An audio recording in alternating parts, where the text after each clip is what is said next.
Hello, and welcome to Creative Arts, the podcast where we explore the deep and fascinating history of Black creativity across the arts. I am Jessica, and I am thrilled to have you here as we embark on this journey through the many layers of Black contributions to the creative and performing arts. Each week, we uncover incredible innovators, spotlight sensational stories, and amplify the voices that have shaped our cultural landscape in ways that often go unrecognized. This season, we're celebrating trailblazers who opened doors not just for themselves, but for generations to come. Whether you're a longtime art enthusiast or just someone curious about the powerful intersection of creativity and history, this is the place for you. Before we explore this episode's feature story, let's take a moment to look at what's happening right now in the world of Black creativity with Creative Arts News. One story that has been generating a lot of conversation across the fashion world involves the luxury brand Hanifa. The label's founder and creative director, Hanifa Mwambwa, recently announced that she will be pausing production of the brand indefinitely after nearly 15 years in the business. Mwambwa shared that she's stepping back to reflect and reconnect with her creative inspiration after a challenging period for the company. The announcement follows complications after the brand's major Hanifa Friday sale in late 2025, when manufacturing delays led to long shipping times for pre-orders. Frustrated customers took to social media, and although the company says orders were fulfilled and refunds issued when necessary, the criticism online grew intense and at times very personal. The situation was made even more difficult because it unfolded shortly after Mwambwa gave birth. She explained that she had to cut her maternity leave short to manage the crisis while balancing new motherhood and the pressures of running a globally recognized fashion label. Hanifa has become one of the most influential Black-owned luxury fashion brands of the past decade. Mwambwa captured global attention during the pandemic with a groundbreaking 3D virtual runway show, demonstrating how innovation and technology could reshape the fashion industry. Because of that impact, the pause has sparked a larger conversation about the pressures faced by Black creatives and entrepreneurs whose brands reach international visibility. Here at Creative Arts, we extend our well wishes to Hanifa and her family during this time of rest and reflection. Creativity often requires space to breathe, and sometimes stepping back is exactly what allows the next chapter of brilliance to emerge. In other creative arts news, one name gaining major attention in the beauty and performing arts world is Darnell Davis, known online as @The Joy of Wig Making. Davis is a master wig maker, educator, and artist who is helping bring new visibility to one of the most intricate crafts in the beauty and theater industries, hand-tied wig making.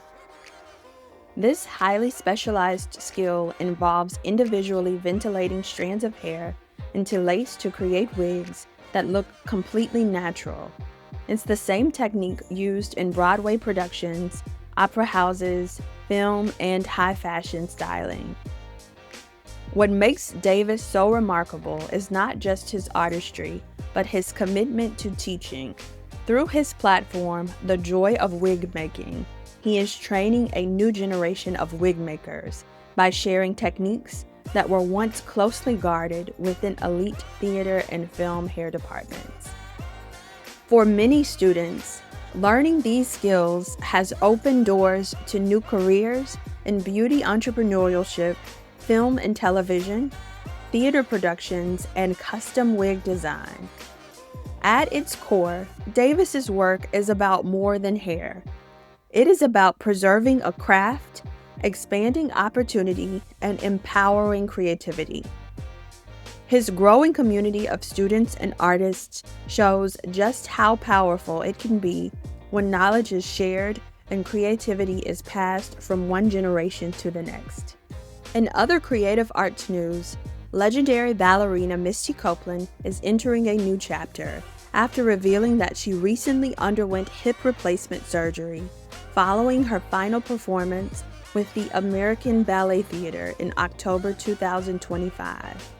Copeland shared that leading up to that performance, she was dealing with severe hip damage, including bone spurs and significant cartilage loss in the joint. Despite the pain, she pushed through to complete her farewell performance. But unfortunately, shortly after, the condition worsened to the point that she could barely walk, and doctors determined that a full hip replacement was necessary. Hip injuries like these are unfortunately common in ballet. The extreme turnout, flexibility, and repetitive training required at the highest level can place enormous stress on dancers' joints over time. Copeland has been sharing glimpses of her recovery journey, including learning to walk again and beginning the slow process of rehabilitation. She says the focus now is healing, patience, and allowing her body the time it needs to recover. While this surgery marks the end of her performance career with the American Ballet Theatre, Copeland has made it clear that her work in the arts is far from over. Through her Misty Copeland Foundation, mentorship efforts, and continued advocacy for diversity in ballet, she remains deeply committed to shaping the next generation of dancers. For many young dancers, Misty Copeland's story continues to be a powerful reminder that resilience, courage, and passion can carry you through every stage of the artistic journey. And now, let's turn our attention back to our main story. This episode's feature takes us back to the 19th century to honor a dancer whose name deserves far more recognition than it often receives. William Henry Lane, better known as Master Juba. He is widely remembered as one of the most important early figures in American dance and is often called the father of tap dance. Long before tap became a Broadway staple, long before Hollywood turned rhythm into spectacle, and long before Black performers were given any close to fair recognition, Master Juba was astonishing audiences with speed, syncopation, invention, and style. In an era when racist minstrel performance dominated the stage, Lane's artistry stood out so powerfully that even hostile systems could not entirely hide his brilliance. His story is not just about dance. It's about innovation, cultural exchange, survival, and the undeniable force of Black creativity in shaping American art. And perhaps most remarkably, it is about a Black dancer in the 1840s being praised as one of the finest performers of his day. William Henry Lane was born around 1825, and the strongest general reference sources place his birth in Providence, Rhode Island. He later became associated with New York, especially the Five Points district, where his dancing career and artistic development took shape. This distinction matters because Five Points was one of the most culturally dynamic places in 19th century America. It was a neighborhood where poor Irish immigrants and free Black residents lived in close proximity and where music and dance traditions collided, mixed, and evolved. The area had a rough reputation, but artistically, it was a laboratory. Scholars and dance historians point to this environment as one of the places where African American rhythmic traditions and Irish step influences came into close contact. Lane's genius was that he did not simply imitate what was around him, he transformed it. He developed a style that fused African American vernacular movement, syncopated rhythm, Irish jig elements, and clogging into something electrifying and new. According to the Library of Congress, Lane learned from an African American jig and reel dancer known as Uncle Jim Lowe. This detail is important because it reminds us that Black performance traditions were being taught, refined, and passed down with rigor long before mainstream America chose to properly acknowledge it. In 1840, Lane was already attracting notice. Historians report that he was hired by P.T. Barnum to perform at Barnum's American Museum, which was a major entertainment venue of the era. That meant he was not simply a neighborhood talent. He was becoming a public sensation. And what made him so compelling was not just speed. It was precision. It was invention. It was the musical intelligence through the feet. Observers describe him as a dancer whose movement seemed almost impossible to follow, someone who could imitate others and then go beyond with steps no one else could reproduce. Lane's rise to fame is closely tied to the challenge dance culture of the 1840s. Dance contests were a major part of popular entertainment, and one of the most celebrated white dancers of the day was John Diamond. Lane competed against him in a series of challenge dances, and according to the Library of Congress, emerged victorious. Sources place this turning point in 1844. This victory mattered far beyond show business bragging rights.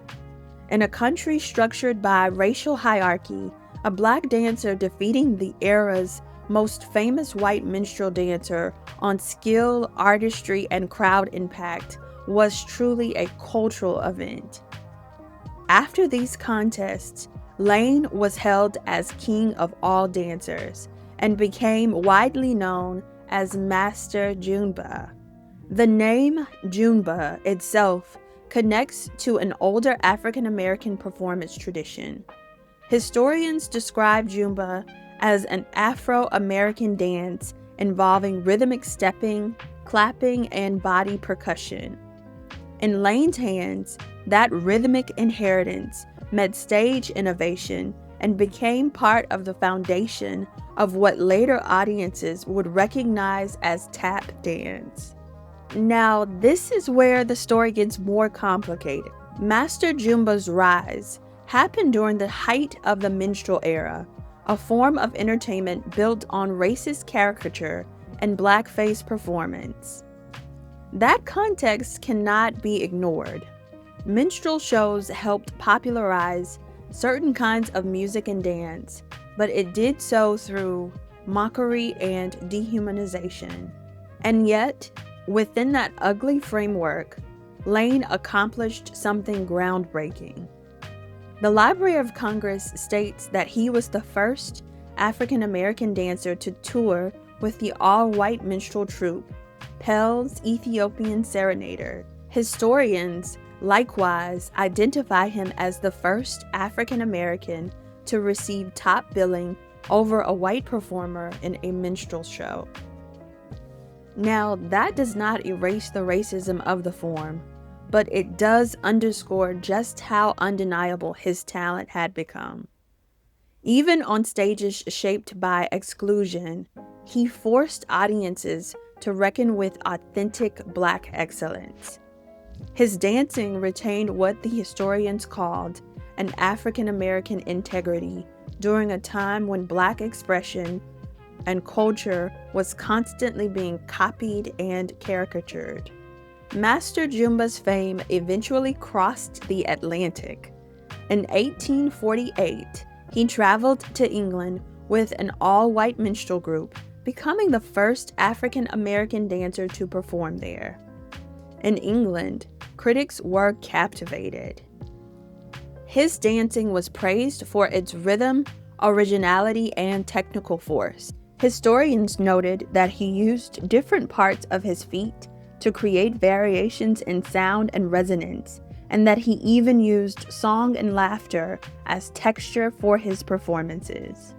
His reputation became so strong that later writers linked him to Charles Dickens, who described an extraordinary dancer in American Notes in 1842, a figure many scholars identify as Lane. That association helped further cement his celebrity and contributed to the nickname Bose's Jumba, with Bose being Dickinson's pen name. Imagine that for a moment. A Black American dancer in the mid-19th century being discussed across the Atlantic as a remarkable artistic force. This is no small footnote. It is history pushing through the cracks. Master Juba is remembered not only because he was early, but because he was transformative. He combined African American vernacular dance, Irish jigs, and clogging to create new rhythmic techniques. That blend is exactly why historians place him so close to the origins of American tap dance. The Library of Congress goes even further, arguing that it is largely because of William Henry Lane that tap dance in the minstrel period retained its African American integrity. In other words, he was not simply participating in the form, he was shaping it, preserving its rhythmic core, and pushing it forward. When we think later about dancers like Bill Bojangles Robinson or the Nichols Brothers and the great tap innovators of the 20th century, we are hearing echoes of a path Lane helped open. Even when his name is missing from the average history lesson, his influence remains present in the very structure and spirit of American rhythmic dance. Master Juba's life was tragically brief. His death was recorded in 1852 in London, meaning he likely died in his late 20s. That short life makes the size of his legacy even more striking. He lived in a period when Black artists rarely controlled the terms of their own visibility. Recognition was unstable. Credit was often denied. Documentation was incomplete. And still, William Henry Lane made such a profound impression that dance historians continue to place him at the center of America's performance history. He reminds us that Black artistry did not arrive late as an addition to American culture.